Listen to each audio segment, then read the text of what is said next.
Well, hi folks, and welcome to episode 189 of Retro Power Uncut. And we're going to start with the Interceptor again. I know we're doing that a lot, but what kind of work's going that way up the workshop, so we're going to do it again. There's been progress on a few fronts on this car. Stu and myself have been working on this one. We'll start with what Stu we touched on last week when I showed you a bit of his the tooling he'd made for doing the dashboard. Well, the dashboard is now in the car and solid, and a very nice job too.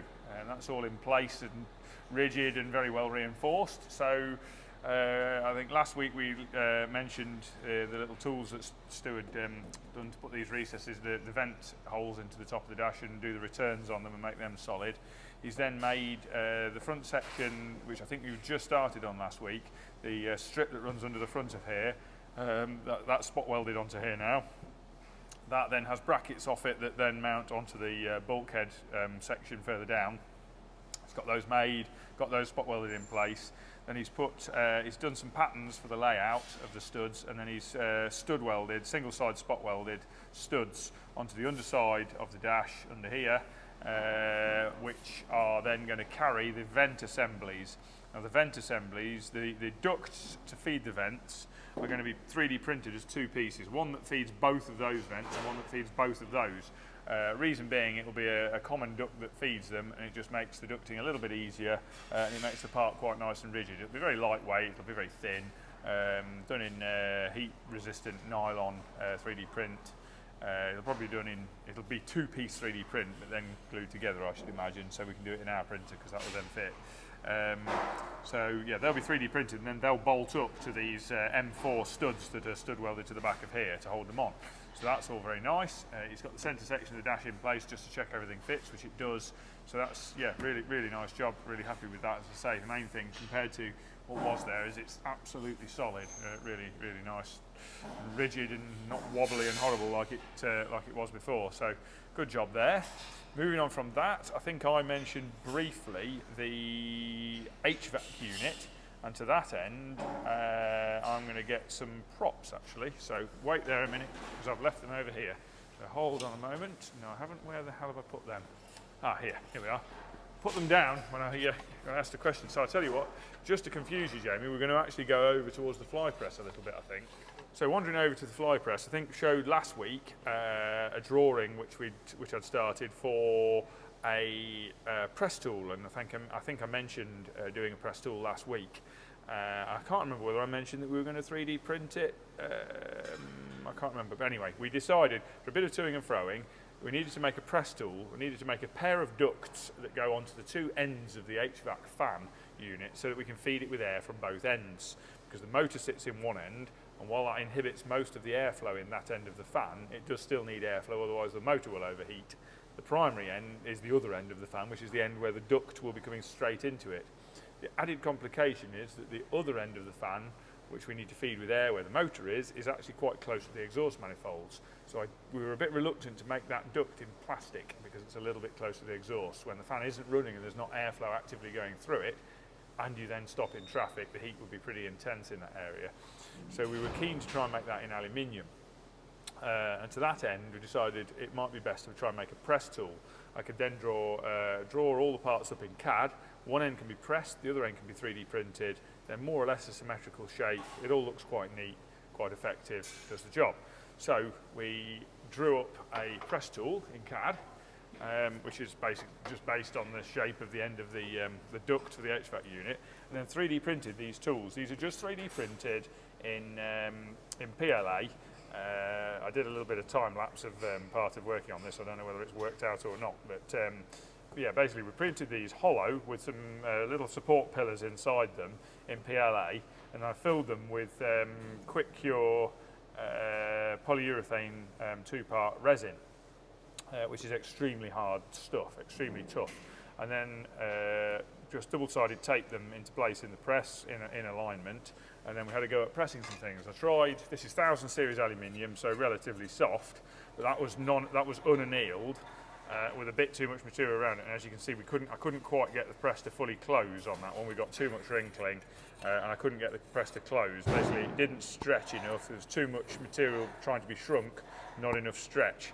So I did a second one which I annealed, and that worked out really well.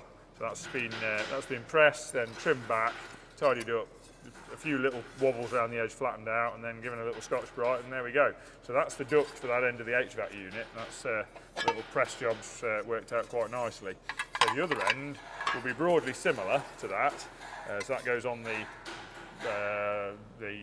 offside in this country, nearest the exhaust manifold there. There'll be a mirror image of that, but in 3D printed nylon, the opposite side, which will have a duct feeding into it to a 4-inch round, which will then feed to the flexi pipe feeding cold air from the front of the car. So that's what that lot's for. We'll carefully wander back over here. I shall pop them up on the roof for a minute, because then I can continue talking about other areas. I'm actually going to flit to the front of the car again, but not wander there. The other job that I've been working on the car is the oil filter. I think, again, I possibly mentioned last week, I lose track a little bit. We need to reposition the oil filter. It's too close to the chassis. There isn't room for it. And the oil filter remoting piece that had been supplied with the engine was no use at all. People that were working on the car previously had been experimenting with a different oil filter relocation, and it wasn't going to work. So we concluded after a bit of toing and froing that we could remote the oil filter onto its existing point on the block, but just turn through 90 degrees. So to that end, I've drawn up on CAD a relatively straightforward block that will get machined in aluminium that turns the oil ways through 90 degrees, turns the filter mounting through 90 degrees, and bolts onto the original bolt holes in the block. And that should give us an oil filter in a nice position where the oil won't pour on everything, and it's just not, it's just a decent sort of location. And it's still attached to the engine, so we haven't got to make oil lines, and we haven't got potential points of failure. It's just as simple as it can be in the space available, which is the best way to do these things. So that's that lot. And moving on from that, Stu's now returned to the back end of the car to do a bit of work in here. He's been finalising the mounting of the fuel tank, which we didn't have any top stops. Basically, the fuel tank's held in a pair of straps which pull it upwards, but there was nothing to stop it going upwards. So Stu's put the upward stops, if you like, into place now, so that we can clamp the tank in place, and then he's been putting on the edging strips to allow for sealing of the tank to stop dirt getting on top of it, because during driving it would be possible that whole area where the tank is sealed, is bulkheaded off from the inside of the car by a panel, but then there's basically a void in between the top of the tank and the underside of that panel that could get full of dirt, and that wouldn't be a very good idea. So we're putting some dirt seals around that. They'll be not sealed so well that water can't get out, but they should be sealed well enough that not too much dirt can get in. So we think that's a pretty good solution in there. So Stu's pretty much got that done. And the other thing he's done, which I mentioned previously, and he's now just done this morning, is in our wooden and masking tape fuel tank, which is going to be the final fuel tank. We've cut a pair of notches out of the front of that tank, so that it's a little bit easier it's going to make fabricating the tank a little more technical, but it's going to make it a lot easier to change the brake pads, because the brake pad access was pretty poor. And again, I mentioned that on a previous video, that we were going to do a little modification for that, and that's now done in the dummy tank. And then once we've made sure that works, which actually it does, I tried it earlier, and I did I simulated a brake pad change earlier, and it's actually perfect in terms of clearance. As long as you haven't got massive hands, but mine aren't tiny and they fit in perfectly, and the brake pad access is good. So now we've confirmed all that, I think we're just about in a position where we can now accurately measure up, possibly actually just scan that tank and then draw that in CAD, so that then that can go off for fabrication. So yeah, that's pretty much where we're at on all that. Stu's doing pretty well. It's at that detail stage where it's not the most photogenic progress now. The dash is good actually, but there's a lot of other stuff that is minor jobs, but they all need doing, and they're all quite technical and fiddly. So you'll have to bear with us on that, because there's going to be quite a few weeks of that sort of work on this car. It's just at that sort of stage. That was the other thing that's happened, not that it's really anything relevant photographically, is we now have the disc bells from Heights. They've now arrived, so the rear discs are now fitted. So we've got all of the complete rear brake assembly and everything in place now, which is nice, a position that's nice to be in. But that's where we're at on all that. I'm going to get my coffee and then we're going to go to the back of the Jag. So, on this, Tom and Matt are both working on the XJC at the moment. Tom's working on the back end here, and we're doing some rot repair. There's a couple of things to talk about here, actually specific bits, which is nice because that adds a bit of interest factor for anybody watching. You can see what's been going on here. There's a bit of a remodel of the back end goes on. We did the same on a previous XJC, or very similar on a previous XJC that we built, which is that there's an enormous rot trap on the back of these. There's the valance panel, which comes over here, is double skinned over a sort of slightly pressed, undulating section of the back of the boot floor. There's a very tight gap with only a very light coating of primer in it, which water and dirt can get into. So that area just rots out completely. The valance is usually completely rotten on these, when this was no exception. So we refined that area. We also need to change the fuel system, so we combine the two. We keep the two separate fuel tanks in the back, but we want to couple them together so you don't have to fill them separately. So we put a large coupling pipe between the two tanks, which runs in a section that we're putting in here, where we put a step in the back of the spare wheel well in the boot. Instead of having a full-size spare wheel, the car will have a space saver spare, and that is the correct height to sit on top of that step, leaving a space underneath it. We can then run a pipe between the two tanks, which means that when you fill one side, it cross-fills into the tank the other side, and the fuel levels are always equalised. And then in the middle of that pipe, there's a T-piece which goes through into this new step section of boot floor, and then into the fuel hardware section, if you like, which all sits underneath the spare wheel in the spare wheel well of the boot, and is then bulkheaded into there with a removable bulkhead section, which the spare wheel sits on top of. And inside there's a surge tank to prevent fuel surge, and then either the high pressure pump in there or a lift pump and the surge tank, and then out to a separate high pressure pump. We're not quite decided on the exact fuel system layout yet, but certainly we'll be running the surge tank in the centre in that area there, which puts it at the lowest point in the car versus the main fuel tanks, and it just gives it a really neat layout, keeps all the fuel system out of the way, stops the surge, and means that you don't have the issue of having to fill both tanks as you normally do on these. So that's all a pretty good system, and it means then also that we've removed that section which is really tight to the valance and causes the big rot trap because it's been raised up a little bit. So multiple sort of wins from one fairly small design change there. The valance on the car will be broadly similar design to the original. We'll make that. They can't be bought, but it should be relatively straightforward to make, so we'll be making that. The interesting bit is, I was just talking through a repair with Tom. You can see the sort of work he's been doing, re-edging these, putting various pieces in. An interesting area is these panels, these two side panels, and these rear bits here. Obviously these are rotten. This bit needs replacing. Originally, this was one piece with this side. We're going to do that as two piece. Now we could put a new edge on this. We could just put a new edge around there. But generally the panel's not in the best of condition. So what we're going to do is, I'm slightly out of camera shot now, so I'm going to have to come around here to point. But basically what we'll do is just remove this panel around this original spot weld line, take that panel out, we'll split it in the corner, remove that completely and remake that panel. That's a very simple panel to make, so which will make that panel. These panels here, they actually only need the bottom edge, probably the bottom 2 to 3 inches replacing, which has gone very thin. However, I was just talking to Tom about this, and we've decided we're just going to take these panels back off down to their original spot weld line there and make them completely. And this is one of the interesting areas you get when you come to do repair work like this, is that it's very, very close in terms of time, whether to replace the whole panel and remake the whole thing, or whether to put a bottom edge on it. If you put the bottom edge on it, it's less panel to make and it's marginally simpler to make because you haven't got to put these swage sections in, you haven't got to unpick the spot welds that held the swage sections on, but you then do have to fully planish that weld line that you're going to put into that panel, which will distort a little bit, will need planishing, panel beating and tidying up. And I think overall, the time difference is going to be very negligible between doing the whole panel and the part panel. So we're going to do the whole panel, unpick from the reinforcing sections on the back, which won't take long. We've got various pieces of bearing ring and bits of tube that we can use to put the press swages into the panel very easily in the fly press.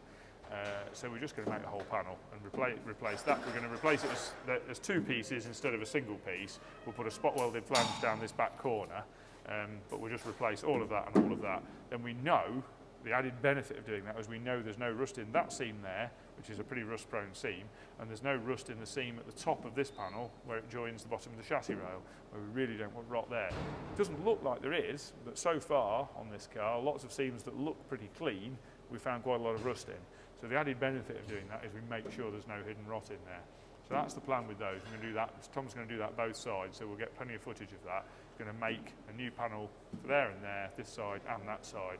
So might be one to try and get a bit of time lapse on that one, hopefully for you for next week. So yeah, it's be a bit of nice metal repair to watch on that. And then if we wander all the way around to the front, we'll go and see what Matt's been up to. Matt has basically been doing the mirror image of what he was doing last week. So he's been getting this piece of chassis rail repaired. He'd done one side, he's now done this side as well. The car was the other way up.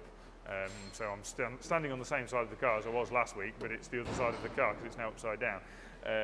So he's done that, repaired the inner wing, he's done all the repairs at the back of the inner wing, pardon me, and he's now doing the repair work on the radiator surround, the very front of the inner wing, which is quite a lot of sections. It's quite a lot of small pieces. He's put a new base in it, he's put new bottoms on these sections, he's put sides in it, because that had rotted, so he's taken the sides out of that, both sides, and replaced those, repaired those, so that's done. He's done the bottom this side, so that's pretty much all the radiator support structure redone. He's now moved on to putting the cross member in, which goes across here. If I get the old one, I'll pick this up. I need to remember to put this back where he's put it down, but that, which was there, needs repair. If I hold it up, we've got pinholes, pinholes, pinholes, pinholes, lots of holes, lots of holes, lots of holes, lots of holes, holes, holes, holes, holes, holes, holes. As you can see, looks outwardly sort of reasonable, but actually pretty poorly. The blaster's found lots and lots of holes, and you can sort of see what's happened on the inside to cause all that. Where he's cut that open. So that needs replacing. So we have a new one. But as is the way with these things, we've found a bit of a hitch in proceedings, which is that the new one, despite, as far as I'm aware, being a genuine Jaguar panel, appears to be slightly different in terms of the orientation of one side to the other. So Matt's just doing some checks now, which I've probably scuppered by picking that up and moving it around. But he's just walked in, so I've probably messed everything up for him. But he's just doing some checks now because this flange isn't in the right place versus the rest of the cross member. So he's just checking what's right and what's wrong, so he knows what he's got to cut off this and move to make it right. So it's a classic case of when somebody says it's just fitting a panel, that's why it's not just fitting a panel, because the panel, even though it's a genuine panel, doesn't fit. It's just that the pieces haven't been spot welded together in the right places and haven't quite been put together correctly. And now you could sort of bosh it into place and just put it on the car, but then guarantee that something that's supposed to go into these holes is then not going to line up. So Matt's just being thorough and checking all of that now to make sure that it does fit, and if it doesn't, why doesn't it? And sorting all that out. So that's where he's at with the front end of the Jag. So yeah, we're progressing pretty well with the rot repair on the Jag. As I think I mentioned last week, we're trying to get through all of the peripheral stuff, all of the back end bits, all of the front end bits, all of the peripheral frilly bits, so that then we can get on to the sort of meat in the sandwich, which is the sills, the sill structure, A-pillars, and the floor structure, which are the major bits of rot repair. They're the main bits really. Once that's done, we're pretty much going to be most of the way through the rot repair work. But say they're the big obvious bits. But it's always nicer to tackle all the small bits first. Then when you get into the big bit, you know you're kind of near the finishing line. You haven't got all the trivial little bits left to do afterwards. It's my sort of way of thinking about it, and I think it's probably the same with Matt. It's always nice to have the big bits to do at the end rather than all the frilly bits at the end, isn't it? So that's pretty much where we're at on Jag. Moving on from that, I'll get out of the way so Matt can carry on. We go on to E-Type this week. So that's the next phase. I'm going to get in the way of camera again here. We're on to E-Type. Now Bobby's refreshed his memory and retuned his computer back into E-Type from lots of Allegro stuff.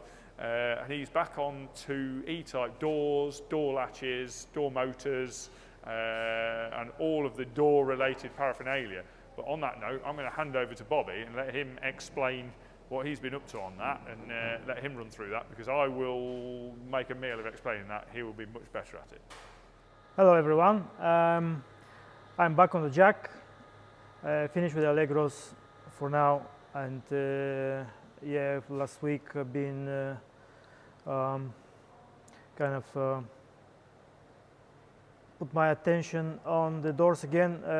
Yeah, just I remind me where I started, where I finished last time, and yeah. So as a reminder for everyone, I was on the door hinges, and yeah, yeah. So as you remember, we are going to use adapt a Tesla actuator so we can open and close the doors automatically, and they got a built-in radars and all that.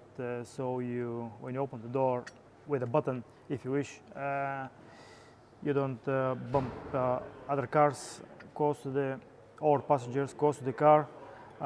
Yeah, that's a bit further down the line. Now this is the prototype that I did just before I moved to the Allegros, and that's where the actuator is mounting in the back, and the actuator actually is living inside the A pillar there, and it's this way. So it's this is, yeah, this is kind of reassembling the original hinge, just that bit. The rest is not. Yeah, and the other thing is we have the doors again not opening horizontally, but we have them open in an angle upwards, like Aston Martin DB11s, I think. Yeah, so first prototype was okay-ish, but when I put the door seals and other stuff, got some interference with the door and A-post and all this flange and all that. So I've been working this week on making a second prototype hinge, which is, I just literally bought it like 10 minutes ago. Yeah, so this, I had to reduce a little bit the angle of the door going up, because when the door is going up too far, it's hitting the bottom flange where the door seal is. Yeah, so reduce this a little bit. Also, this other problem was the door was not opening just out enough so it can go in and out of the car comfortably, and it was hitting the front bodywork.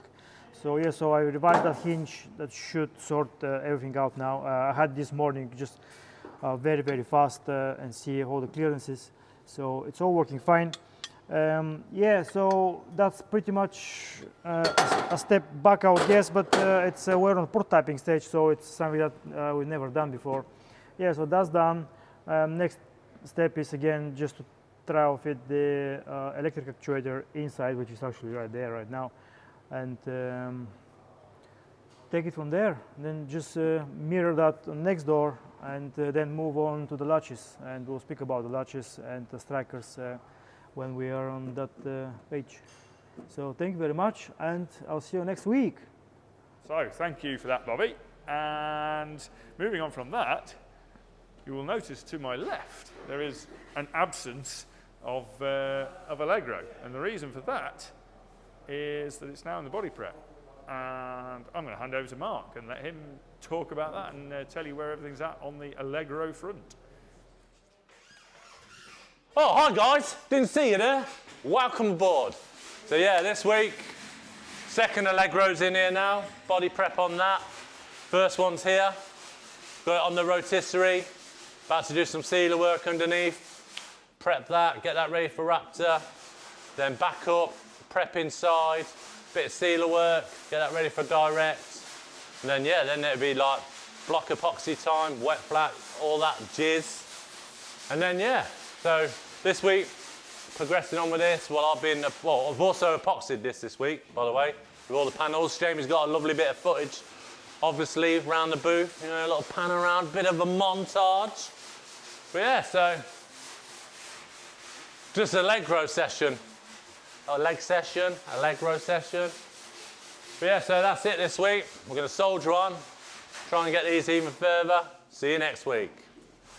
Okay, thank you for that, Mark. And that's pretty much wraps everything up from the fabrication side of things at the moment. We're in a bit of a state of flux of various things going on. Nothing to talk about from a Saab point of view this side, as I'm sure you might imagine. We won't be into metalwork just yet on that. But I'm going to let Cal elaborate a bit more on work that is going on the Saab, which is not metalwork, but other work that's going on the Saab. So on that note, yeah, I think we'll hand over to assembly shop and let Cal give you an update on that side. Thank you very much, Nathaniel. I'm going to help myself to a nice round stone coffee. And I don't have my shirt on this week actually, but never mind. I shall make up for it with a verbal reference.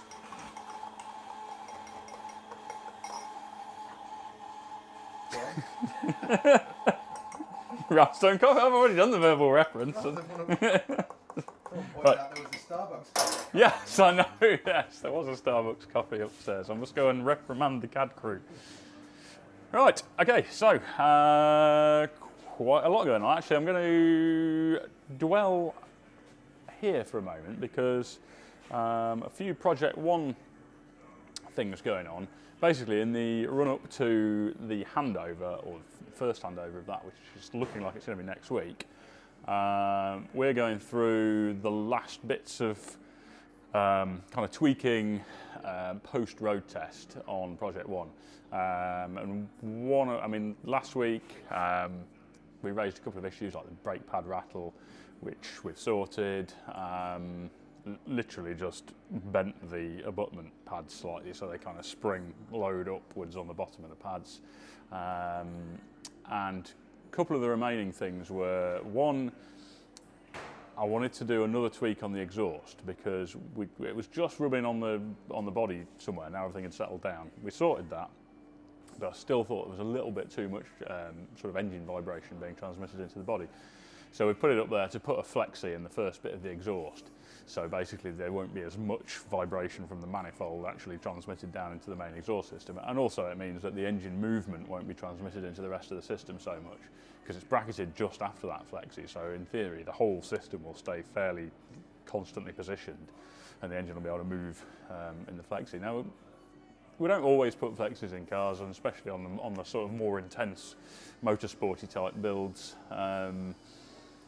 But on this one I just felt it was necessary, so hopefully that will just dial down a little bit that vibration. It's not horrendous, it's just at the upper end of what I'd call acceptable on this car. So there's that, and then another slight frustration, which I didn't mention previously, but the fuel sender.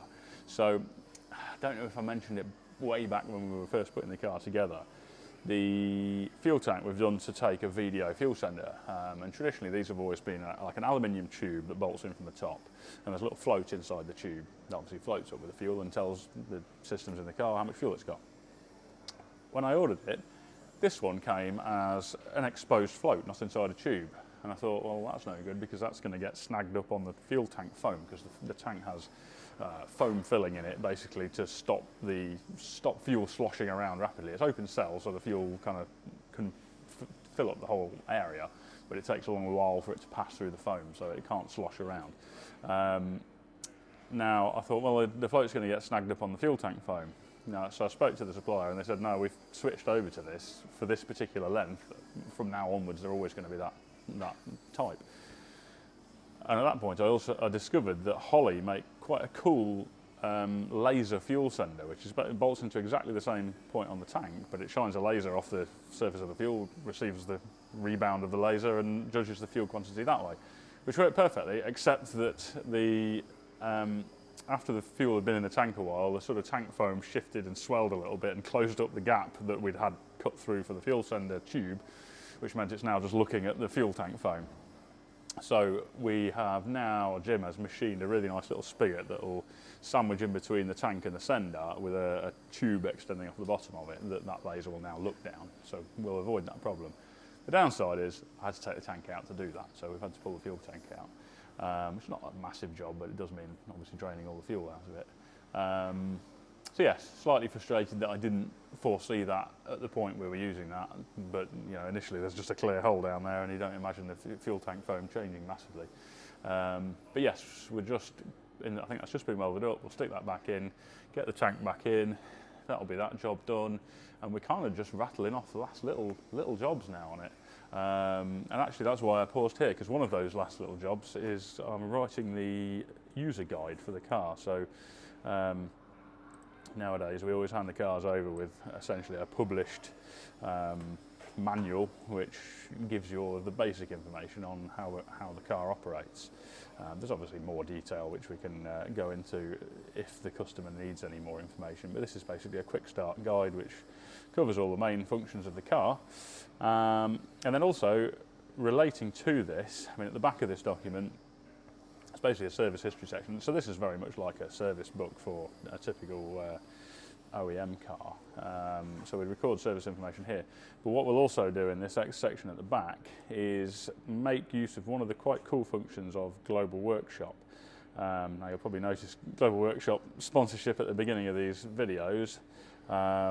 It's the software that we use basically to manage all of our garage builds, but one of the functions is that when you create timeline updates, as they're called, which are the updates that the customer receives of the build, you can also create a QR code that when scanned takes you to that update. So on the app, all of the guys here upload what they're doing on the car at that time, and the customer receives that as a timeline view of everything that's going on their car.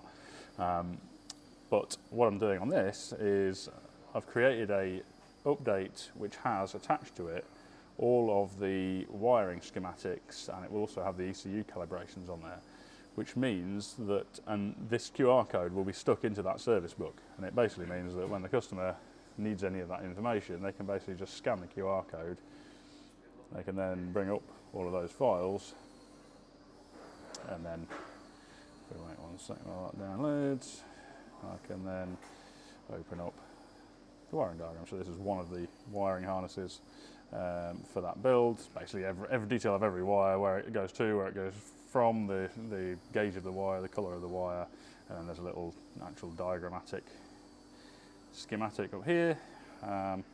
So it's just a really cool way of having all of that documentation really easily accessible, because the customer can literally just get their service book out, scan that code, and all of those manuals, calibrations, schematics are all available really nicely. So although that's not like a sort of advertised primary function of Global Workshop, the sort of possibilities you start to think of when you combine the file uploads, the photographic uploads, and the ability to get to those uploads by scanning a QR code, you start to think of quite a lot of uses. So that's that. Right, moving on from Project 1, briefly touch on Project Kuma. I've got a prop conveniently here. This wasn't actually placed here for the purposes of showing, but this is the centre console. So this links into upholstery, which is generally underway with that car at the minute. Dean's now finished all of the interior panel leathering for that car, except for a couple of pieces. One is this console piece, because I didn't give him this term yet, because I just wanted to check the fit of the billet parts. So this is where the phone tray sits, the panel that has the headlight and heated screen switches, and then obviously shifter there, and this is your volume control. So on Project 1 you can sort of see how that looks as the final incarnation, but I just want to do a trial fit with this. This will then just be cleaned up with the blaster, painted, and then it'll be upholstered in leather, which you will see the colour of that leather over forthcoming episodes. Other progress on Project 1, I think Gibbo's gearing up basically to get the engine in. So we obviously saw the arrival of said engine last week. It is now lurking over here, mated up to the gearbox, got ancillaries all going on. It's mounted on the cross member. I think, to be honest, looking at it, I'm guessing Gibbo, it's about ready to go in, isn't it? Pretty much just gearing up for the last bits, because we've already prepared everything on the body half of it, and everything's been duplicated as we've been doing the parts on Project 1. This is pretty much ready to just get in there underneath. Always find on these Escorts the easiest way for engine fits is basically to have everything on the cross member and then put it all in from underneath. Don't know whether the manifold will be able to stay on, that might have to come off, but yeah, slot it all up from underneath, and then it'll be simply connecting up all the plumbing, connecting up the wiring, and yeah, it should take shape pretty quickly. I think we've still got to finish off the engine wiring harness, because Alex just wanted to make 100% sure that there weren't any subtle differences in the positions of everything on this versus the other car before he sealed it all up and buttoned up that engine wiring harness. But yeah, I'm kind of in the mega excited phase to try and push this one through to a similar position to Project 1. So that's where we're at on those. You'll notice lurking over there, in fact, if perhaps just come around this way, you will notice Churchill now in the assembly zone. Just everybody meeting at the same point. I think what the most striking thing about Churchill being in here is the colour. So in all of the videos I thought, and photos as well actually, the colour wasn't quite shown in its truest light. It tended to look more blue, and it's more like the Acura Ecos race team, which is colour, which is exactly what we wanted. Just a slightly more bluer, more vivid take on that. But it's really obvious. Now you've got it next to the Mustang. In a lot of the videos and photos, I thought it kind of looked like this Mustang colour, but when you see the two together, it's nothing like that. It's got a much more kind of denim-y blue about it. I guess more green, slightly more green, slightly more silver. But yeah, it's just, I absolutely love the colour of it, and seeing the shape of it now, it's gorgeous. Can't wait to start bolting stuff on, and we're pretty much in a position to start that pretty soon. The subframes are sitting over there ready to go in. So yeah, we're going to be close. And actually, we've started doing a little bit of the interior, or carrying on with some of the interior design stuff. We'd already made a lot of progress CAD-wise with the console design, dash design. Luke's just been picking up a few bits on this. So the dash, we're doing 3D printed end caps on the dash. So we've got a fairly simple fabricated shape to the top and bottom of the dash. But at the sides is where it gets a bit more complicated. So rather than kind of fabricate all that in steel from scratch, we decided we'd do some 3D printed end caps, which have been modelled in CAD. We've just got to trim the dash top down to the appropriate width to mate up with those.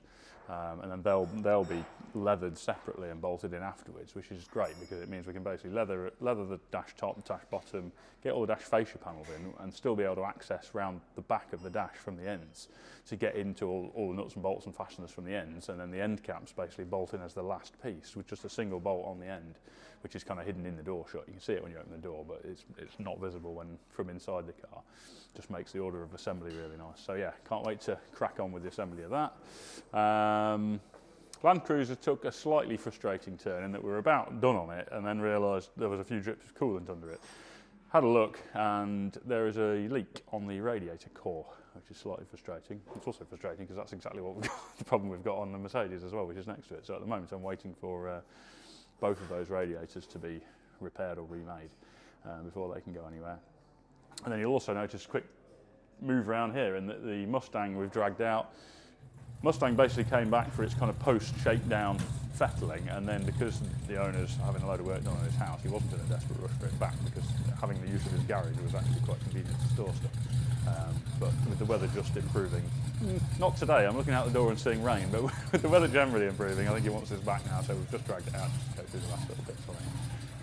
And that has swapped places then temporarily with the Camaro.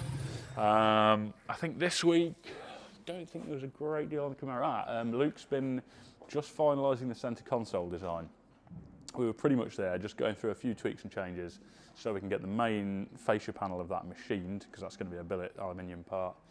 There's a little phone charger point behind that, or tray and charger point, which is going to be machined as well. And then the main sort of structure of it is going to be a high density foam, which we're also hopefully going to machine in-house on the router. So just finalising those models so we can do that. Richard's just been doing a few trials. We've got the plan in place for the revised door card design.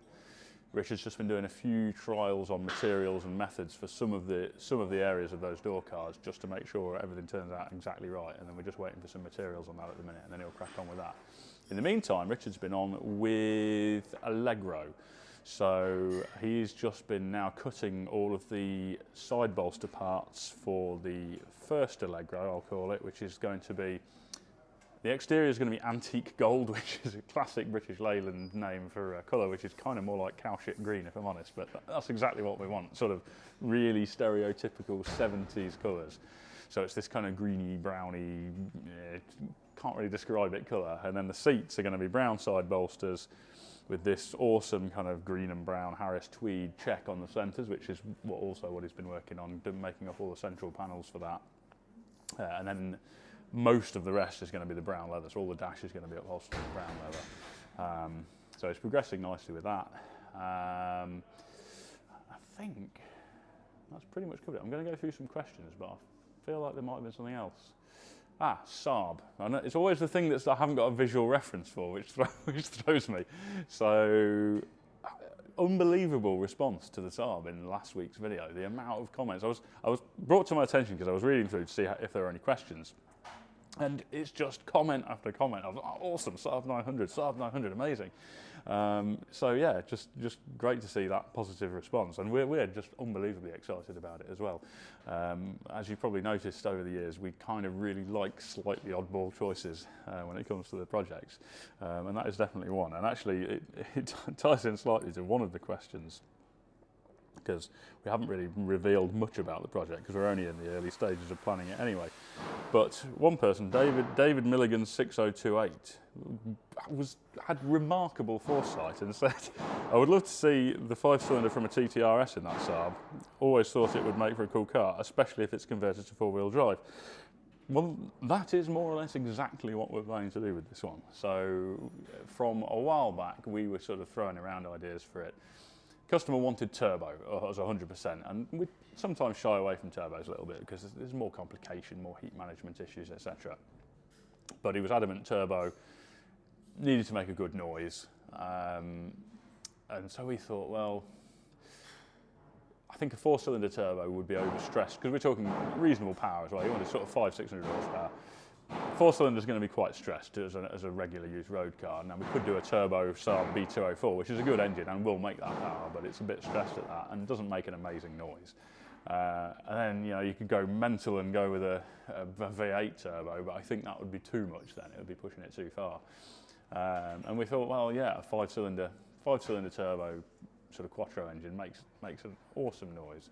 And if we're going to do that, might as well make it 4x4. And the thinking on the 5-cylinder for us was that the Saab layout, most of the engine hangs out in front of the axle line, just like it does in, for instance, a UR Quattro. So very similar to the Quattro, which this has almost replaced in terms of our project schedule. We thought, well, might as well go with that layout. Front engine, 5-cylinder Quattro engine, 4x4 running gear. So yes, that comment was amazing, full of amazing foresight, because that is more or less exactly what we're planning on doing with the project.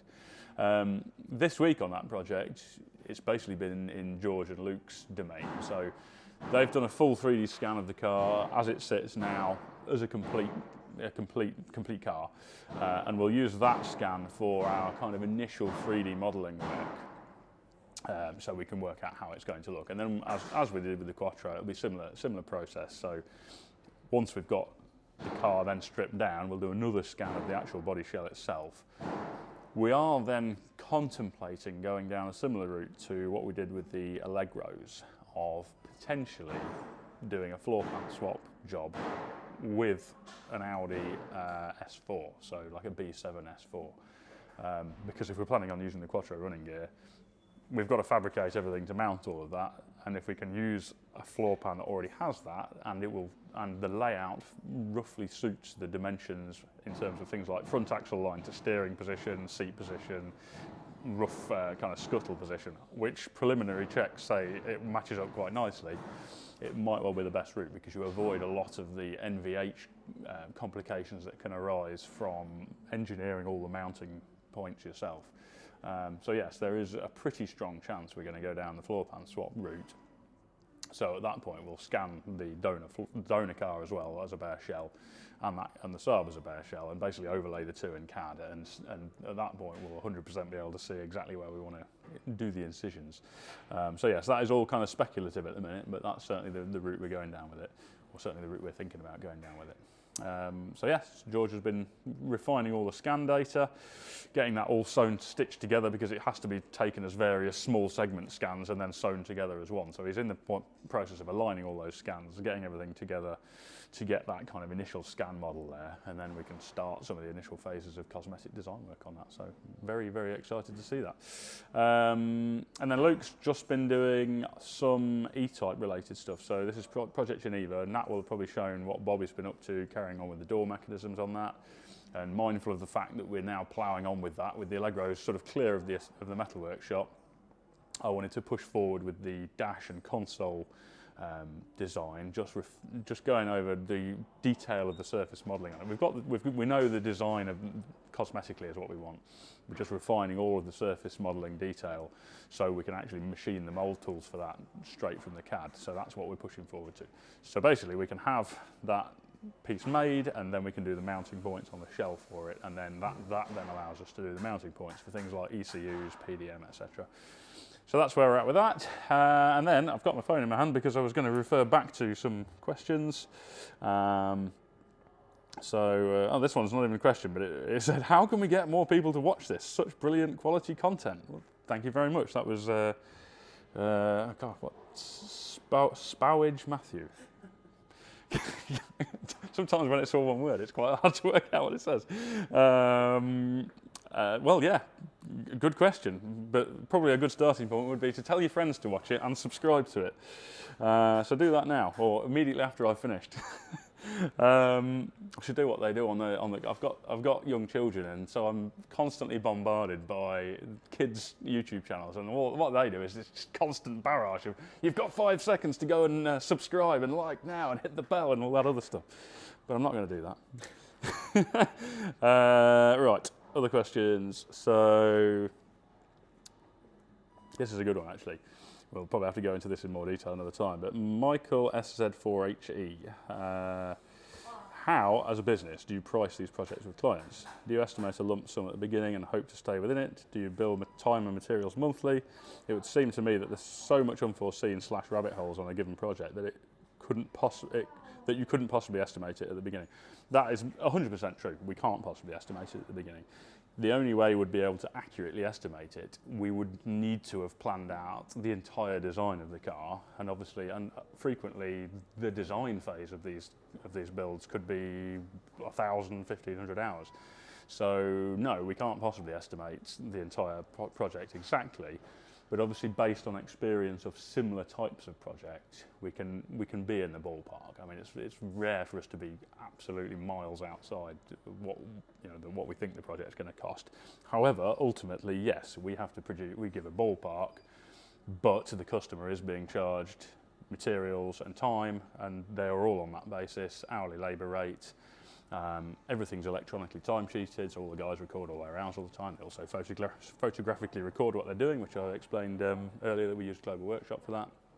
And then, yes, basically monthly or thereabouts, the customer gets sent an invoice which has literally every timesheet entry, all of the materials that we've bought, all the parts we've bought, the inventory stuff. Another plug of Global Workshop this week, actually. The inventory stuff is also all through Global Workshop. So anything that's used, like some form nuts and bolts, abrasives, even welding rods, sheet metal, going upstairs to Richard in the upholstery den, things like scrim foam, adhesives, or over there we've got all the racking with things like fuel fittings, Jubilee clips, anything like that is all QR code inventory. So basically the guys just use their phone when they take something, scan the code, assign it to the project, and that gets transferred over onto the customer's invoice. So yes, that is how it's done. It is billed monthly or thereabouts, with fully broken down invoices. Yeah, so there's the answer essentially. Yes, it starts with a ballpark figure. We try and obviously remain within that. If I think that we're going down a rabbit hole where we've put more hours into something than is really reasonable, then yes, sometimes I'll cut hours out of there if I don't think it's reasonable to charge those hours. But generally speaking, we're developing a prototype on behalf of the customer, and essentially that's the service we're offering, and it's an hourly rate. What else have we got here? So I'll mention this one actually. This was Rhythm Sinners. How much are all these wonderful cars? They must be 70 to 100 grand at least, right, with the amount of work, engineering, etc. We don't generally talk about, or I don't like to talk about the overall cost of the projects because a lot of the clients don't want people to know how much they've spent on the cars. However, what I will say is that 70 to 100 grand is miles shy of the mark. I mean, most of these cars have 70 to 100 grand's worth of parts in them at cost to us. So, yes, you're a long way off the mark with that. And even if I was building one of these cars at home, I would probably end up spending 70 grand in parts. So yeah, it's a lot more than that. It's probably the closest we've ever come to really revealing what the cost of most of these projects is. Couple of people asked, Jensen CV8 is missing. Yeah, I mean, that's actually been out of the equation for a while. It's been sat under a cover here. We've now moved it into storage in another location. I think we talked previously about the fact that the owner had to put that project on hold for personal reasons. So that hopefully, we're certainly all praying we will be back on with that one day. I think we will be. I hope we will be, because it's an absolutely amazing project and we were loving being part of it. And we'll go with this one as the last one.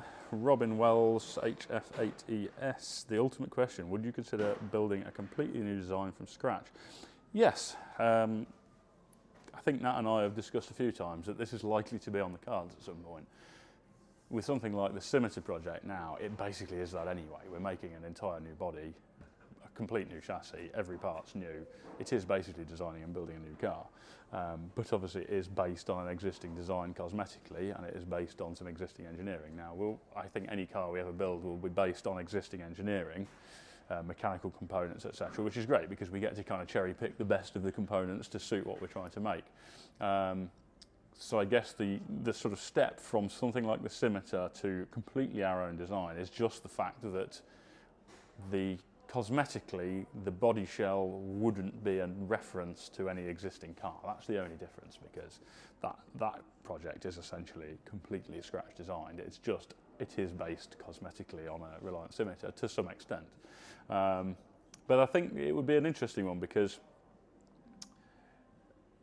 our passion for the cars we're building comes from the original and the excitement of how we could reimagine that car.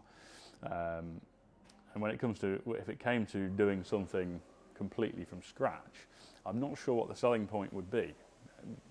You know, it's a tricky one. I'd be interested to hear people's opinions, actually. If you think there would be a market for us to completely design from scratch a car, my suspicion is not, in all honesty, because I just don't know where the sales motive, I'm not sure what the correct wording is for this, but I don't know where the appeal would come from cosmetically. Yeah, I'm sure we could design an appealing looking car, but where would the desire to own that car come from? Whereas when you look at all the cars we're building around here, the desire is rooted in the original car and enhancing it in some way, whether it be creating an awesome two-door version of a Mark II Jag or an absolutely bonkers, powerful, independent suspension Mark I Escort. The root of the desire is still the original car. So yeah, interested to hear your opinions on that, and I'll stop waffling on now and see you next week.